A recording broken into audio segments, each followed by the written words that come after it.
Hello, everyone. Welcome to the Stronger Marriage Podcast with Trey and Lee. We're glad you joined us. Last week, we talked about how porn hurts your marriage, and this week we are continuing on the topic. We're going to talk about how to protect yourself from porn. Welcome to the Stronger Marriage Podcast with Trey and Lee. On this podcast, you'll hear real topics about real life. They cover everything from married sex to raising kids to loving your spouse so much that you're willing to forgive them for occasionally being the most annoying person in the world. Trey and Lee have raised 4 boys, been married over 30 years, and somehow still really like each other. And now, live from the metropolis of Childress, Texas, a place so flat you can watch your dog run away for 3 days. Here are your hosts for the Stronger Marriage Podcast, Trey and Lee Morgan. Welcome, glad you're here today. Hey, guys. Man, we had a good weekend, didn't we? Our getaway weekend in Dallas, Texas. It was so much fun. We loved meeting all of the couples from I think we counted up 10 different states. Yeah, we had couples that flew in from Wyoming and Minnesota, Louisiana. They drove in from Louisiana. We had a couple that flew in from New York. We had Missouri. People flying in from Tennessee and Georgia and Arkansas. Mm-hmm. And of course, lots of Okies and Texans. Yeah, yes. And it was a great weekend. We had a packed house, and we do this once a year, and it's just kind of a special event, and it is just awesome, and we're trying to figure out where we're going to go next year. We have no clue yet, but of course, it will probably be next July is probably what we'll look for, is kind of when we do that, and if that's something you would be interested in, it's just a lot of fun. That's right. Couples get away, leave kids, and spend the weekend doing marriage stuff. It's good stuff. Yeah, had a lot of good feedback. If you were at the getaway weekend, let us just say we're proud that y'all were there. You guys were awesome, and we hope that you got your 5-day homework challenge done. That's right. We heard some folks talk about that and that they were having fun with it. This might be the last day for some of them, unless they counted Friday as their beginning, right? Yeah, that's exactly right. That's very possible. So, and that's okay if you did that. If you've attended one of our workshops, you know a little bit about the 5-day challenge that takes place following the workshop, and it's a lot of fun. Hopefully, we will be somewhere in your area, and you can come over and go with us. We have some folks sometimes that go, hey, you're not coming to our area. You're going to be 3 hours away. And we're like, what's 3 hours? Yeah. Just drive it. Hop in the car and come on. Yes. We have people fly from California and New York and things. And so it will be awesome. Come hang out with us. We'll be in Kentucky in a couple of weeks, and then in Tennessee in August, and so we're excited about both of those events. So Ohio folks, Missouri folks, we're all close to you. So if you're in Ohio or Missouri and you're going, y'all don't ever come here, come on over. You can drive that. We drive things like that all the time to get to y'all. That's right. So last week we kicked off how porn hurts your marriage, and we talked about how it is a dangerous thing to be and to have in your marriage. We're going to do part 2 this week, and we're actually going to do part 3 next week. Part 2 this week is how to protect your marriage, and we're actually going to talk a little bit about protecting your family from that. Yeah, your kids. And next week will kind of be our finale, and it's kind of a big one. We're going to talk about hey, my spouse is watching porn, or I've watched porn and my wife feels betrayed or my husband feels betrayed. How do I fix this? Where do we go from here? That will be part 3 next week of how do we restore our marriage? How do we fix this that has come in here? And so, but this week we want to talk a little bit about some protection from it and why that's important. That's right. So, first thing we want to do is don't wait until there's a problem. Take it seriously. You need to take proactive steps to protect yourself and your family, especially your kiddos, from porn, because man, it is just so easily accessible these days. If a kid has a cell phone, What kid? I hate to say this, but chances are they have probably already stumbled across something that they should not have seen. Yeah. Very innocently, they have stumbled across that. It is geared. I was reading earlier where there are many pornography sites that are geared toward trying to get kids to click on a certain thing so that they'll get their first taste of pornography at an early age, and that's a sad thing. It's so sad. There needs to be some things where that doesn't happen. And I know we're talking marriage, but we also want to talk on this point a little bit about some family stuff. Because what you don't want to do, if you can be proactive, you don't want to go, okay, so I found that there is a porn problem. If you haven't found that, then go ahead and be proactive in going, what can we do to keep from it? That's the best thing. We had a young lady one time that contacted us and said, hey, when are you coming to our town to do a workshop? And we said, we were there last month. I was a little frustrated at first because I thought, how did she not know? Because we paid advertising. We said we were there last month, and she said, oh, I know y'all were there, but last month I wouldn't have any problems. This month, all of a sudden, we're having some problems. I need you to come back. So basically, she was like, we don't need to do anything last month because everything's good. Now I need you to come back and come again. And I was really kind of frustrated a little bit because it's like, no, we want to be proactive in doing things before there are problems. So we need to figure out what can we do in our homes to fix some things before there is a problem, before there is an accidental I ran across this and I shouldn't have, whatever it is. And we've admitted before that we've clicked on things that we didn't know what were, and before you knew it, it was like, whoa, shut that off really quick. Yeah, and how hard is it for a kid, that's curious, maybe they're seeing this for the first time and they may not just, quickly click away.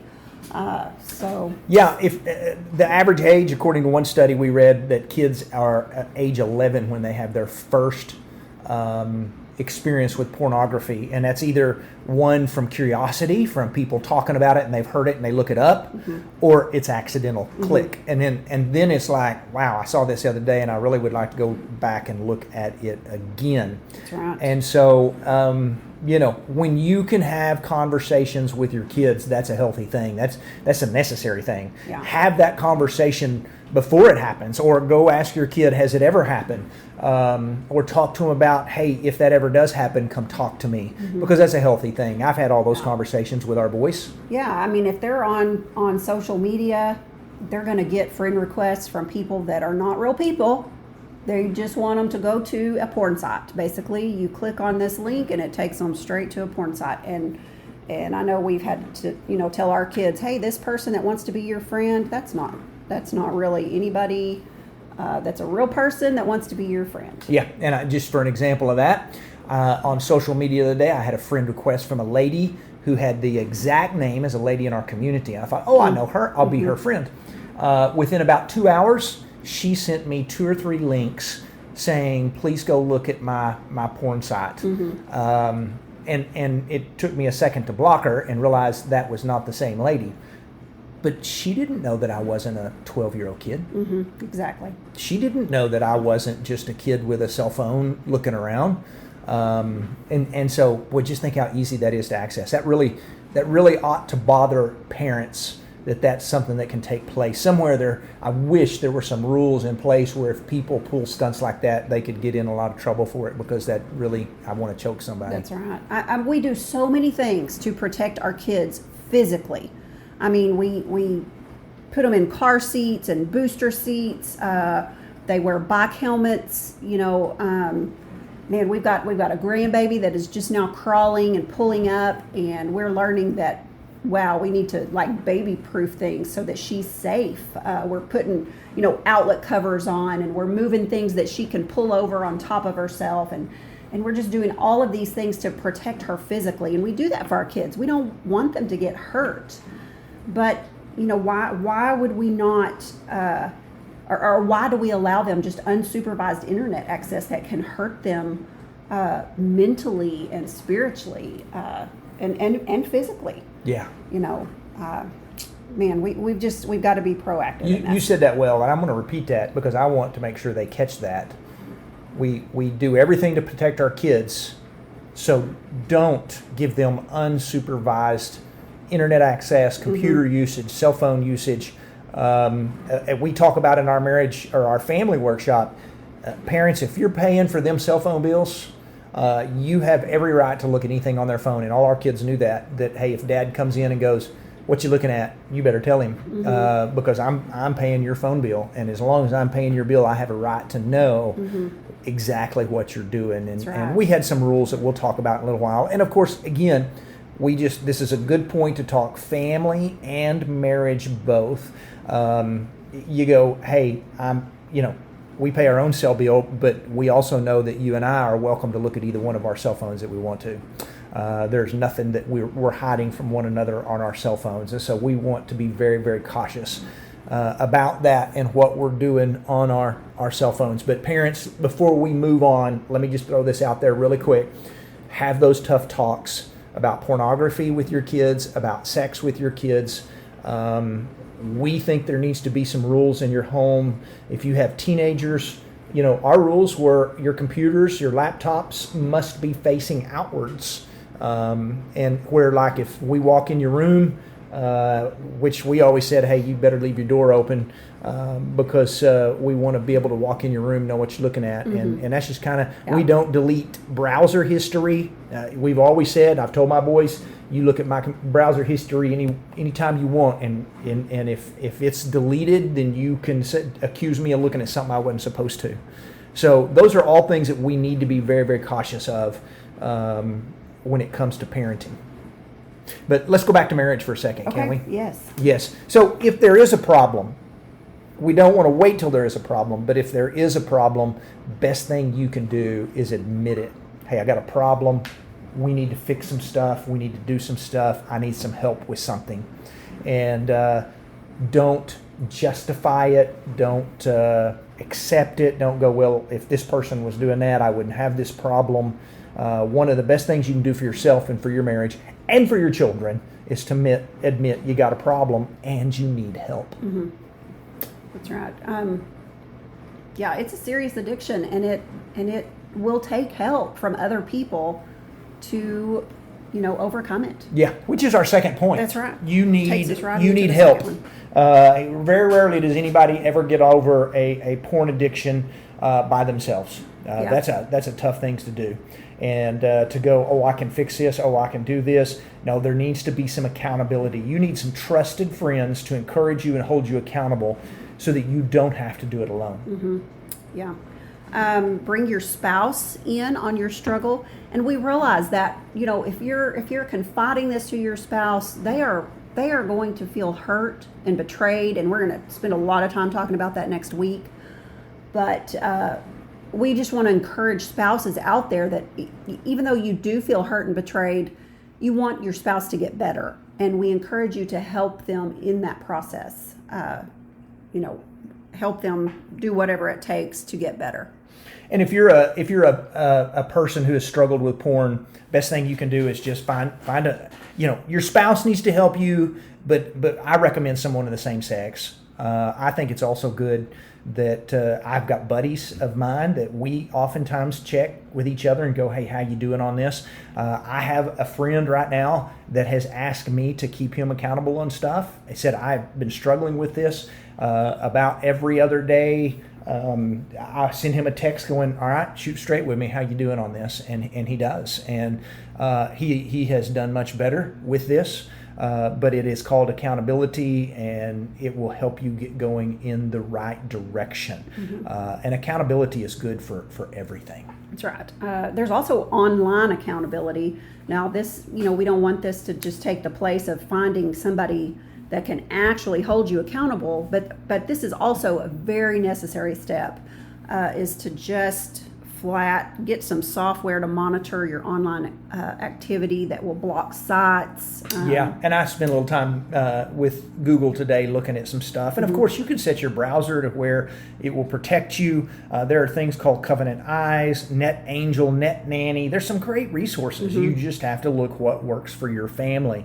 It will allow you to receive reports weekly basis of going, hey, this looks good, you're doing well. It'll also send you some links or a heads up that, hey, this may be something that somebody's looking at, they don't need to. But part of that is, if I know somebody's watching me, I'm going to be really cautious about, I'm not going to do that. I'm not clicking on that. Exactly. And so some online accountability is a very healthy thing to do. That goes along. Is it specifically Covenant Eyes where you get an accountability partner? You do. Somebody to that sign up for this with you. Yeah. And anytime you are clicking on a site you shouldn't be clicking on, they get an email notification. Yeah. So you're pretty much busted. So you're giving yourself some double accountability there when you sign up for something like that. And if you've got a pornography addiction, that's a healthy thing to do. And it gives you, when you have that accountability with your spouse or with your friends,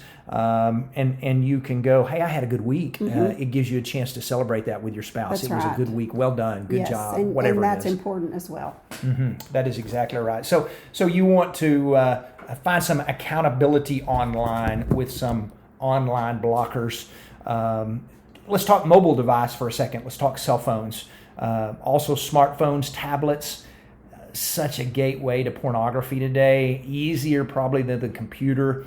We talked last week that, when I was a kid, when I was a young person, if you wanted to find some sort of pornography, it required you to go to a convenience store and buy a magazine. And now it's on every device.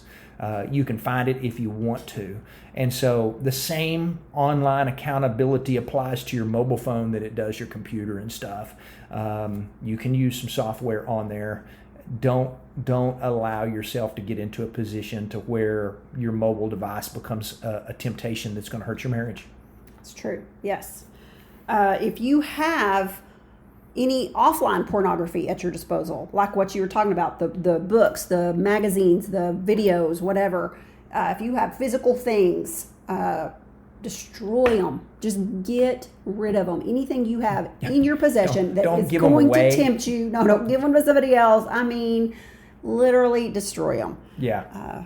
You just, suck it up, destroy them, get rid of them. Anything that's going to tempt you in your house doesn't need to be there. Yeah. That is absolutely right. I mean, you do the same if you're an alcoholic. You're going to get that out of your house. You get rid of all the alcohol in your house. If you're trying to lose weight and diet, you're going to get rid of all the junk food in the house. Twinkies? I mean, sometimes you just need a little snack. But you got to get rid of it. You got to get rid of it or you're going to be tempted by it. That's so just get it out. Get it out. That's exactly right. All right, so let's look at number 6 thing that you can do. This is really important. We're calling it guard your eyes and mind, but it's really guard your heart, if we can put it that way. It's we want to guard what our eyes are looking at because it affects our mind and our heart, what we think on and what comes out of our hearts. And so as a Christian husband and you as a Christian wife, we have to be very cautious that we are guarding things that may pull us in a wrong direction. So what are some areas that can take place? So media is, we've talked about the phones, but also certain TV shows and movies and books. I mean, there are just things out there that are not fit to watch or read. Yeah. They emphasize sexual situations or portray women in the wrong light. They may not be considered porn, but they are just as damaging. Especially if you're struggling with porn, these types of entertainment will only make you struggle, make your struggle more difficult because they can trigger you. If you see those things that are not necessarily porn or considered soft, I don't know. Softcore porn, maybe? I don't know what the right phrase is. That'll just make you turn to the harder stuff if you have a problem with it. So, guard your eyes. Guard what you're watching on television. Guard what you're reading in books. Romance novels, would that fit in there? I think so. Anything that is explicit with descriptions is it's right up there. I think if you're watching or reading anything and you're going, I wish that was my spouse, or I wish I was in this situation, that's just not a healthy thing to be. we want to pursue our spouse and our marriage and not unrealistic expectations. And that's just not it. So guard your eyes and your mind. That's a heart issue. We want to be careful of that. If you're going to lust after your spouse. Yeah. Guard your eyes and mind when you're out in public. Make sure that you only have Good eyes point. for your spouse. That's right. Yeah. Guard. Be cautious of that. Can we throw one more out there? I think we got one more, don't we? Yeah. Be generous in your marriage. Be generous sexually with your spouse. We're big believers in this. We teach this in our workshop. Don't ever starve your spouse sexually. This is not us teaching this. This is actually biblical. We are not saying that in any form or fashion that sex cures pornography addiction.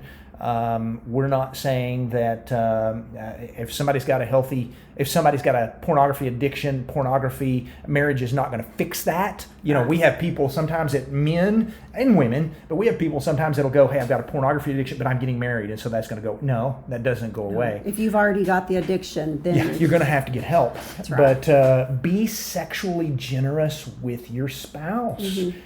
Don't starve your spouse. And that's strive to have a healthy sex life. 1 Corinthians 7, can I throw this out there? I think we should. All right, 1 Corinthians 7, starting down about verse 2 through about verse 7, tells us, and I'm going to paraphrase, but it says, husbands, your body is not just your body, it also belongs to your wife. And wives, your body is not just your body, it also belongs to your husband.